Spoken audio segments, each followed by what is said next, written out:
Hi there, investigators. It's time to uncover the truth behind another case.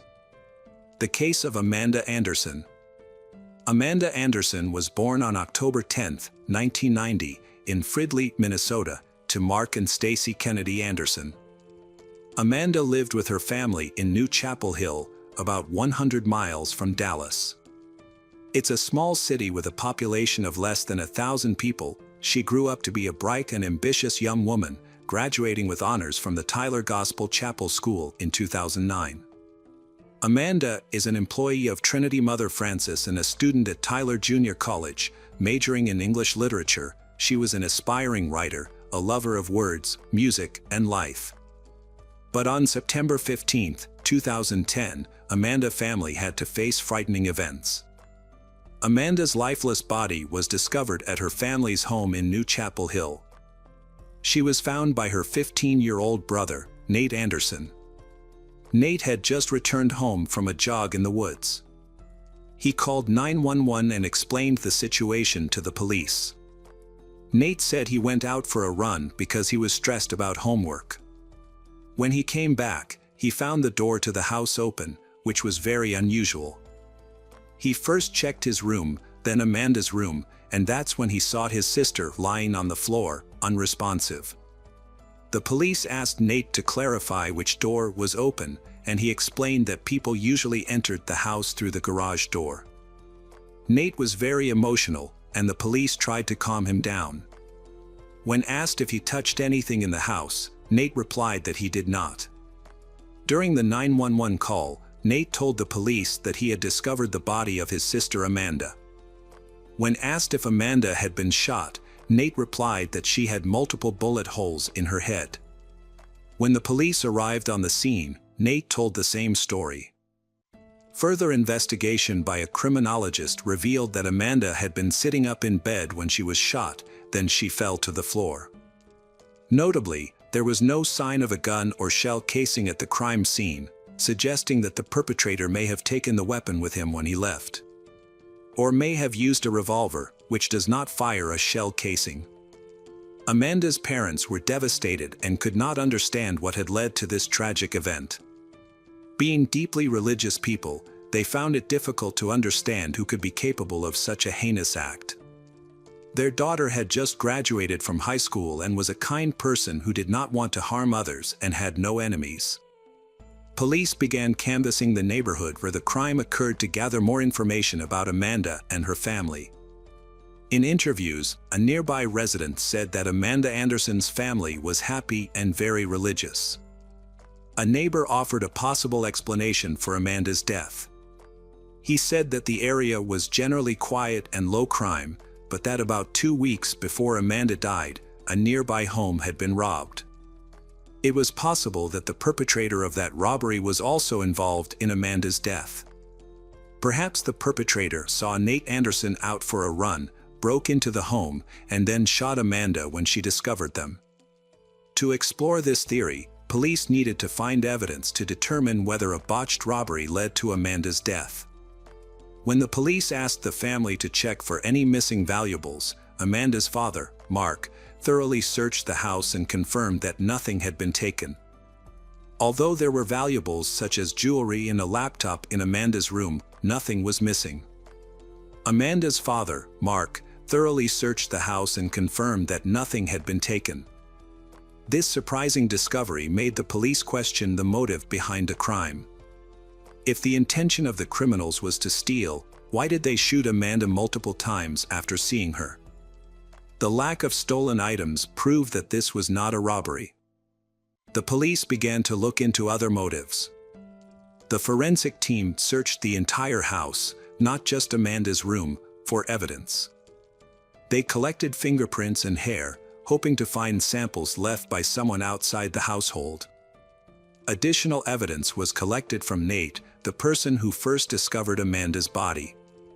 His clothing was taken to be examined for potential connections to the crime scene. Initially, Nate's clothing did not appear to be important to the police investigation because it did not contain any visible blood. However, as part of standard procedure to rule out family members as potential suspects, police sent Nate's clothing to a lab for further analysis, along with other collected evidence. Meanwhile, the police asked Mark Anderson, Amanda's father, to reveal the location of all the firearms in the house. As it turned out, the Andersons possessed an extensive collection of guns, which was not unusual for a family in Texas.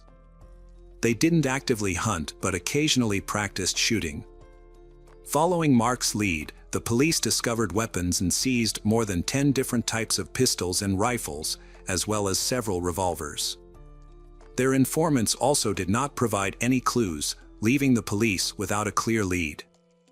The police did not have many clues to identify the culprit. On September 17, 2010, the police obtained the autopsy results 2 days after Amanda's death. The report revealed that Amanda had been shot 4 times, all in the head. What's striking is that any one of these shots would have been fatal, yet the perpetrator fired 3 additional times. The bullet wounds locations on Amanda's head were also peculiar. The shots were fired from a small caliber pistol. 2 wounds were located on the top of her head, one near the right temple, and the last one on her forehead. Except for the shot to the right temple, which was fired at a 90-degree angle, all shots were directed from top to bottom. The nature of these wounds suggests that Amanda's death was more like an execution. The crime scene revealed that .22 caliber bullets were used in the shooting. The lack of gunpowder marks around Amanda's head wounds suggested the shooter was at least a yard away. Based on forensic evidence, police concluded that Amanda knew her killer. 2 key factors led to this conclusion. Amanda was sitting on her bed, working on her laptop, when she was shot, and the shooter was standing beside her. It's likely that if a stranger had entered her room, Amanda would have reacted defensively. However, she took no action, indicating she was familiar with the shooter and didn't perceive them as a threat. The police sought to identify the killer among Amanda's acquaintances by questioning her friends at college. Her best friend revealed that Amanda was cautious and didn't engage with strangers or use unknown substances. Amanda was not involved in any illegal activities. She also had no enemies at college. However, it is possible that someone was secretly following Amanda and planning an attack. In an attempt to find leads, police spoke with college security about any suspicious incidents related to Amanda or other students over the past year. Unfortunately, this did not yield any results. A week after Amanda's death, police have found no leads and have not identified any suspects. Amanda's family grieves, and they are desperate for answers about what happened. In an effort to gather more information, a reward was offered to anyone who could provide helpful leads to the investigation. The goal was to encourage someone with valuable information to come forward. The police station soon received numerous calls with tips, but most of them were unsubstantiated assumptions that only hindered the investigation. Despite the time-consuming process of verifying each lead, none of them yielded the desired outcome. Ultimately, every tip led to a dead end. The police decided to re-question the Amanda family, focusing on Amanda's personal life, as the nature and number of her wounds suggested a personal motive. Amanda's mother was baffled by the crime, describing her daughter as a devout churchgoer and excellent student who was kind to everyone. She revealed that Amanda did not have a boyfriend at the time of her death, but had been dating a friend her age for about a year. However, the relationship had ended, and as far as her mother knew, they had not seen each other since.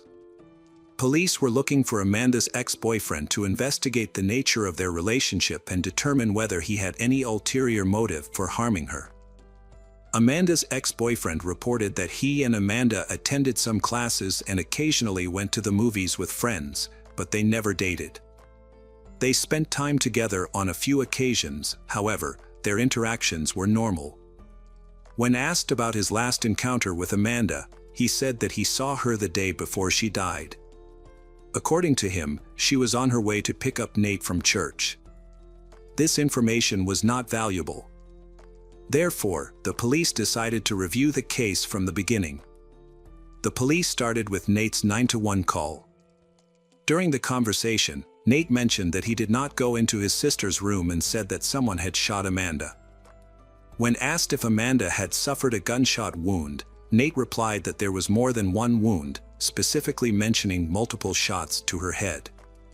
However, when the police arrived at the scene, they did not immediately find evidence of multiple gunshot wounds, despite their experience in such cases.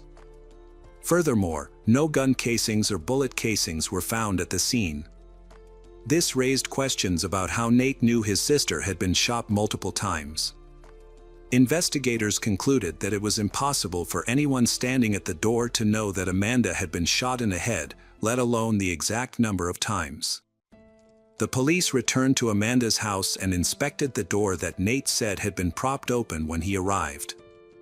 Although they found some scratches, the lock showed no signs of damage. This suggested that the scene may have been staged. After the crime lab examined the weapons seized from the home, the officers believed that a .22 caliber handgun may have been used to shoot Amanda. Analyzing all the available information, the officers came to a shocking conclusion. It appeared that Amanda had died at the hands of a family member. The pistol had been hidden in a safe place, and the killer knew where it was. Furthermore, the person who shot Amanda later returned the gun to its original location. Amanda's parents were not home on the night of the murder. Her father was having dinner with a friend, and her mother was at work. Only Amanda and her 15-year-old brother, Nate, were home. Therefore, all the initial evidence pointed to Nate as the prime suspect. However, the police did not understand the motive behind the crime, especially why Nate used their father's gun to harm his sister. To gain a better understanding of the events, the police took a closer look at what happened that evening. According to Mark Anderson, he had called his daughter to remind her to pick up her mother from work. 12 minutes later, Mark received the call from Nate, who was crying and claimed that someone had shot him. What the police found surprising was that Nate had called his father before dialing 911. The police needed concrete evidence before they could file any charges. Their goal was to avoid causing further heartache to Amanda and Nate's parents. The police decided to speak with Mark Anderson without directly accusing their son. However, Nate's parents soon realized that the police suspected their son. In an effort to gather more information, the police asked Mark if Nate had recently used a .22 caliber pistol. Mark revealed that he had given the pistol to Nate a few days before Amanda's death, after which Nate had used it in the backyard for shooting practice. A subsequent search of Amanda's home led the police to the discovery of several .22 caliber shell casings in the backyard. While these casings matched the bullets found in Amanda's body, it was still possible that this was just a coincidence. More evidence was needed to establish a definitive connection. However, 2 weeks after Amanda's death, Nate's clothes, which he had been wearing when he found his sister dead, were sent to a lab for testing with luminol. The chemical reaction showed traces of blood on his clothes. A blood spatter expert concluded that Nate Anderson had either been in the room when the shooting occurred or that he had fired the fatal shots. Tests confirmed that Nate's clothes had his sister's blood on them. This raised many questions, as Nate and Amanda were known to be close and affectionate siblings. Their parents described their relationship as loving, and family photos showed the siblings getting along well. On November 10, 2010, police got a warrant for Nate Anderson. They found him in the church and arrested him for murder. Everyone familiar with the case was shocked. No one could believe that Nate would do such a thing. The trial began on October 24, 2011. It was a long and emotional road for many, especially Amanda's family. Despite the evidence against the young teen, family members vowed to stand by Nate. Nate's grandmother said that Nate knew nothing but church, school, and love, and that Nate would never hurt his sister for any reason in the world. Amanda's parents struggled to accept that their son was responsible for Amanda's death. Nate was tried as an adult. An examiner for Nate said it would be best for him to remain in juvenile court, but the judge disagreed. For the first time, the state revealed some of the evidence police found in Amanda's home after Amanda's death. Prosecutors claimed that Nate's computer showed a history of repeated visits to adult websites and drawings of violent scenes. Additionally, one of the text messages on Amanda's phone said Nate should be shot. Her friend asked, "For what?" She replied, "For putting big staples in Amanda's head and never helping around the house." Nate Anderson eventually pleaded guilty to a first-degree crime in February 2012 as part of a plea deal. Prior to his guilty plea, Nate confessed to a psychologist and then to his parents that he was responsible for Amanda's death. According to a statement released by the parents, Nate told them that he shot Amanda with a handgun found in their home. Mark Anderson, Nate's father, stated that Nate begged for forgiveness, which he granted. Stacy, Nate's mother, expressed the pain she faced. Was a loving mother to both of her children. As a result of the plea agreement, Nate was sentenced to 20 years in prison with the possibility of parole after 10 years. His attorney believed that entering into a plea agreement was in Nate's best interests, as neither Nate nor his family wanted the case to go to trial.